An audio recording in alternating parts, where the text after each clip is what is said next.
sangat menarik perhatian di dalam kitab 1 Tawarikh pasal 27, yaitu ayat 24 yang mengatakan, memang Yoab anak Zeruya telah mulai menghitung, tetapi ia tidak menyelesaikannya. Sebab oleh karena hal itu orang Israel tertimpa murka. Dengan demikian jumlah mereka tidak dibukukan dalam kitab sejarah Daud. Jadi ketika bangsa Israel di bawah kepemimpinan Daud memulai penataan negara yang baik, lebih daripada zaman Saul atas negara Israel utara dan selatan menjadi satu kesatuan utuh. Disinilah nyata betul bahwa pembagian atas 12 suku Israel itu mempunyai tugas-tugas yang khusus untuk masing-masing suku dan masing-masing kelompok. Inilah tata pemerintahan yang sudah dimulai secara modern pada zaman Daud. Jadi ingat saudara, letakkan dasar kepemimpinan negara Israel bukan pada masa Salomo yang sudah aman dan mencapai puncak kebesaran negara Israel dan ketenaran yang luar biasa.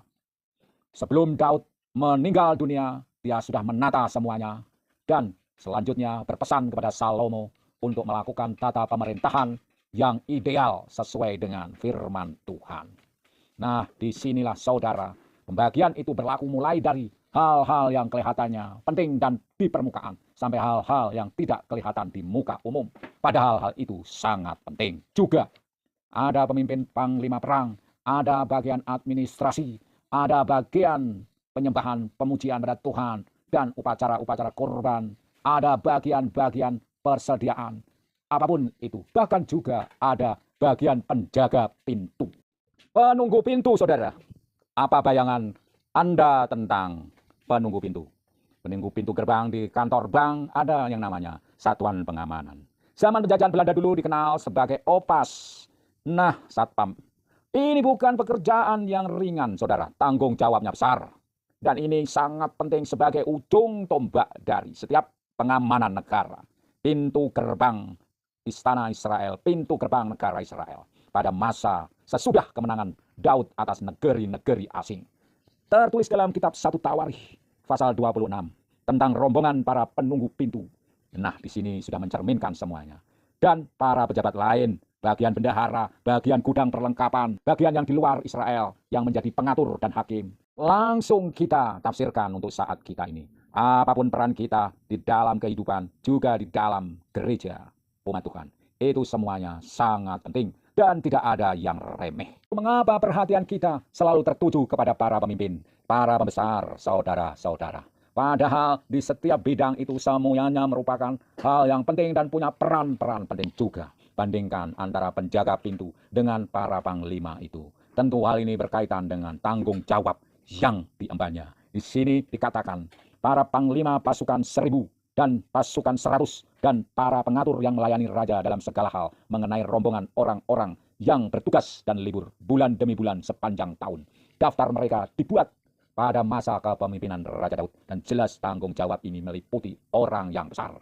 Meskipun setiap bidang mempunyai tanggung jawab masing-masing. Jadi saudara-saudara, di sini ditulis semuanya tentang tanggung jawab. Oleh karena itu saudara, pertanggungjawaban dari setiap orang itulah yang menentukan kualitasnya. Dan setiap pekerjaan yang baik tentu ada rewards-nya. Sedangkan pekerjaan yang tidak dilakukan dengan baik tentu ada punishment atau hukumannya. Kita lihat secara nyata di kitab 1 Tawarikh ini, pasal 27 ayat 24 sudah dinyatakan. Memang Yoab anak Zeruya telah mulai menghitung, tetapi ia tidak menyelesaikannya. Sebab oleh karena hal itu, orang Israel tertimpa murka. Dengan demikian jumlah mereka tidak dibukukan dalam kitab sejarah Raja Daud. Nah saudara, di sini jelas siapa yang dapat menyelesaikan pekerjaan itu sampai tuntas, dialah yang akan mendapat ganjaran sesuai dengan hasil kerjanya. Sedangkan orang yang tidak menjalankan tugasnya sampai selesai, tentu ada hukumannya. Nah, di dalam perjanjian baru kita juga sudah melihat hal itu. Di sini tidak saya ungkapkan, tunjukkan ayat di perjanjian baru, karena kita mau fokus pada pelajaran pada perjanjian lama. Hanya saya ucapkan saja bahwa kita sudah mengenal ayat, bahwa barang siapa yang bertahan sampai akhir, sampai kesudahan, dialah yang akan mendapat kerajaan surga. Dan di dalam kitab 1 Korintus dikatakan, berdiri teguh dan jangan goyah, karena hasil jerih payahmu tidak akan sia-sia. Aku berlari-lari menuju panggilan surgawi dari Allah dalam Tuhan Yesus Kristus itu. Sampai kesudahan, dialah yang akan mendapatkan upahnya.